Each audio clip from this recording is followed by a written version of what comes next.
I stood in a courtroom, alone, becoming a mother. 3 miles away, my family was tying bows on gift bags for my sister's bridal shower. My name is Cassiopeia, and I found out exactly where they'd been the moment I walked out of that courthouse holding my daughter's finalized adoption papers. 3 weeks later, they called asking me to fund a bachelorette trip. This story does not slow down. Stay with me. Fast context, because I'm not slowing down to give it to you. I'd been fostering my daughter, Iolanthe, for 2 years by the time this story starts, and I want you to understand what that specific stretch of waiting actually feels like.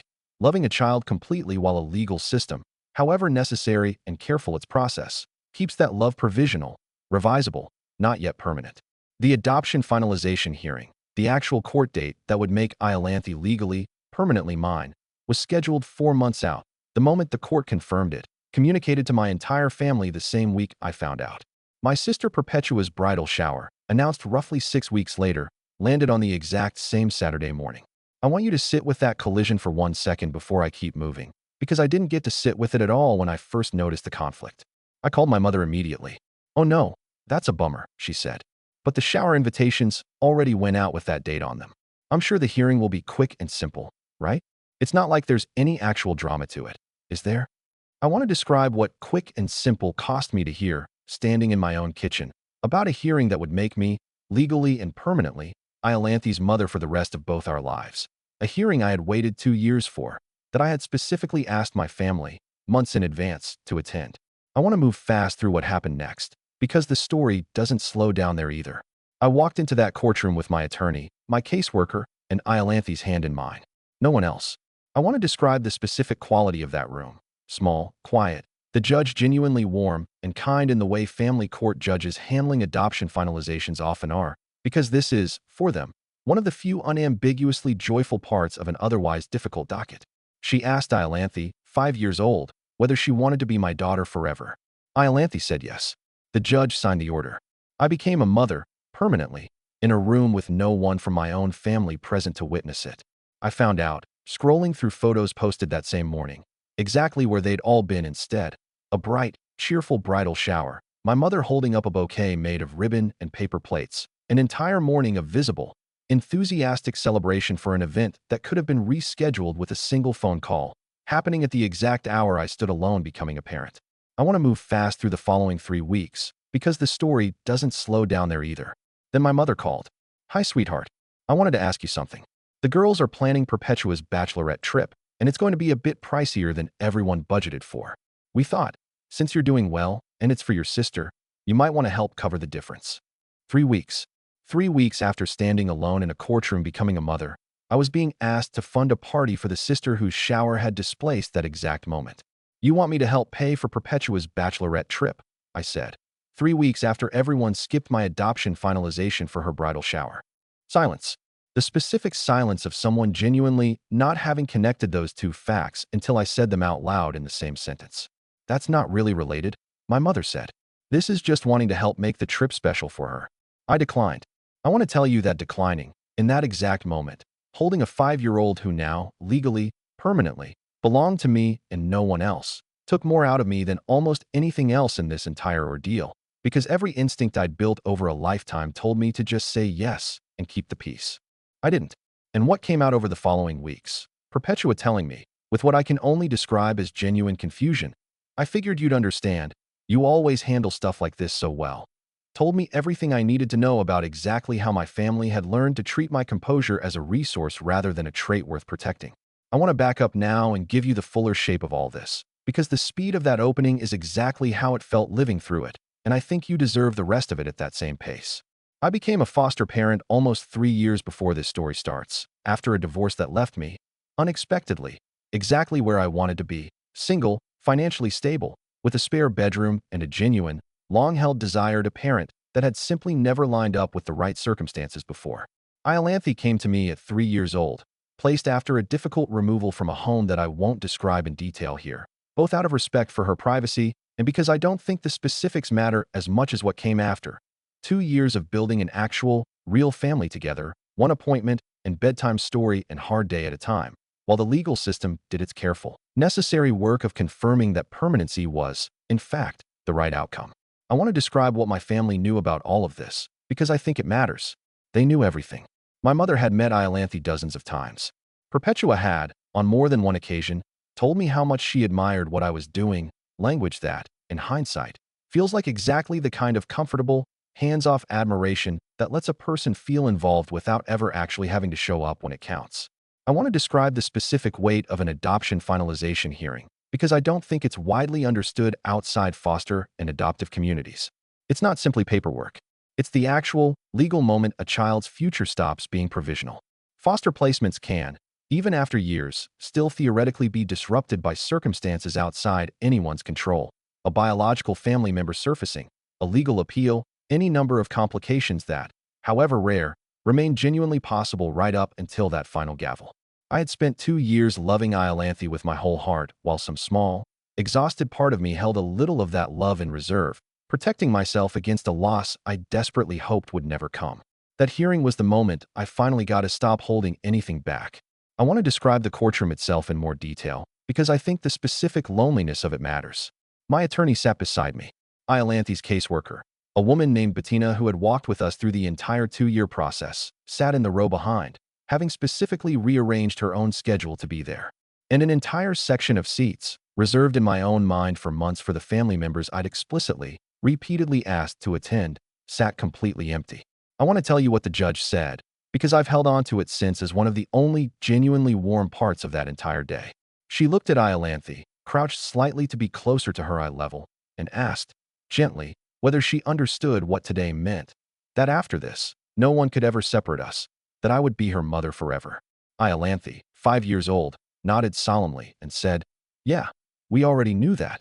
The whole room laughed, warmly, and I laughed too, through tears I hadn't fully expected, grieving, even in that joyful moment, the family members who weren't there to laugh alongside us. I want to describe walking out of that courthouse, Iolanthe's hand in mine, finalized adoption papers in a folder under my arm, and the specific, disorienting quality of checking my phone to find no messages from my family at all, not a thinking of you, not a how did it go, nothing, because as far as any of them were concerned, that morning belonged entirely to bridal shower logistics instead. I want to describe finding those photos, because the compressed version doesn't capture how completely surreal it was. I sat in my car outside the courthouse. Iolanthe buckled into her booster seat in the back, scrolling through a bright, cheerful gallery of ribbon bouquets and mimosa toasts, trying to reconcile the version of that exact morning I'd just lived through with the version my family had apparently been living through simultaneously, 3 miles away, entirely unaware or entirely unconcerned that anything more significant was happening anywhere else. I want to tell you about the weeks that followed, because they mattered enormously to how the rest of this story unfolded. I didn't say anything dramatic in the moment. I was too consumed with the enormous, joyful work of actually settling into permanent parenthood, updating school records, finally decorating Iolanthe's room with her actual, permanent last name on the door, the specific, quiet relief of no longer needing to hold anything back. But I want to be honest that something in me had shifted, quietly and permanently, sitting in that car outside the courthouse. I want to give you the fuller version of that phone call from my mother, because the compressed version doesn't capture how completely disconnected her tone was from everything I was still processing. Hi, sweetheart. I wanted to ask you something. Bright. Casual. Not a single word about the hearing. The girls are planning Perpetua's bachelorette trip, and it's going to be a bit pricier than everyone budgeted for. We thought, since you're doing well, and it's for your sister, you might want to help cover the difference. I want to describe the specific quality of my own silence in that moment, because it wasn't calculated. It was genuine, disbelieving shock, trying to process the sheer scale of the disconnect between what I was still holding and what was casually being asked of me. You want me to help pay for Perpetua's bachelorette trip, I said, once I found my voice again, 3 weeks after everyone skipped my adoption finalization for her bridal shower. I want to describe the conversation that followed in more detail, because it revealed, layer by layer, exactly how my family had processed, or failed to process, what they'd actually done. My mother's first response was defensive, insisting the shower invitations were already out by the time the conflict became clear, an explanation that conveniently ignored the fact that the hearing date had been set and shared with the entire family a full 6 weeks before the shower was ever announced. I want to tell you about the conversation I eventually had with Perpetua directly about a week later, because it was, in its own way, the most clarifying one of the entire ordeal. I asked her plainly whether she'd ever considered, once she learned the dates conflicted, moving her own shower even by a single week. Her answer, delivered with what I could tell was genuine, if belated, discomfort. I didn't think it would be that big a deal to you. It's just paperwork, right? The important part is she's already living with you either way. I figured you'd understand. You always handle stuff like this so well. It's just paperwork. I want to sit with that phrase because I think it's the specific detail that reframed my entire understanding of my family's baseline assumptions about what actually mattered to me. A genuine, if apparently sincere, failure to grasp that the legal permanency of that hearing carried real, significant emotional weight, treated instead as a mere formality unworthy of rearranging a party for. I declined the bachelorette trip request. I want to be honest that this was, in some ways, one of the hardest boundaries I've set with my family, coming as it did while I was still deep in the exhausted, joyful work of settling into permanent motherhood. But I also want to be honest that something in me had shifted permanently sitting in that car outside the courthouse, and I found I simply could not go back to absorbing disappointment silently the way I might have before. I want to tell you about the months since, because they've required significant, ongoing work to renegotiate what my relationship with my family actually looks like going forward. I started therapy about 2 months after the hearing, specifically to process not just the joy of finally becoming Iolanthi's permanent mother, but the compounding grief of facing that specific, singular milestone essentially alone. My therapist has helped me understand that adoption finalization carries its own particular category of need for witness celebration, not just legal confirmation, but a genuine, shared joy that helps mark the moment as real, and that my family's absence during that exact window wasn't a small, forgivable scheduling conflict, but a genuine failure to show up during a moment I had specifically, repeatedly asked them to be present for. I think, more than anything, about that empty section of courtroom seats, and how completely the absence of my family in that room told me something about my place in this family that I'm not sure I would have let myself see so clearly any other way. It's been about 10 months now. Iolanthi is thriving, settled, secure, thoroughly, permanently mine in every sense that matters. My relationship with my mother and Perpetua remains genuinely strained, still working through the same kind of slow, difficult renegotiation of expectations that I imagine anyone who's finally stopped absorbing a lifetime pattern silently has to go through. I don't know yet exactly where that relationship lands, long term.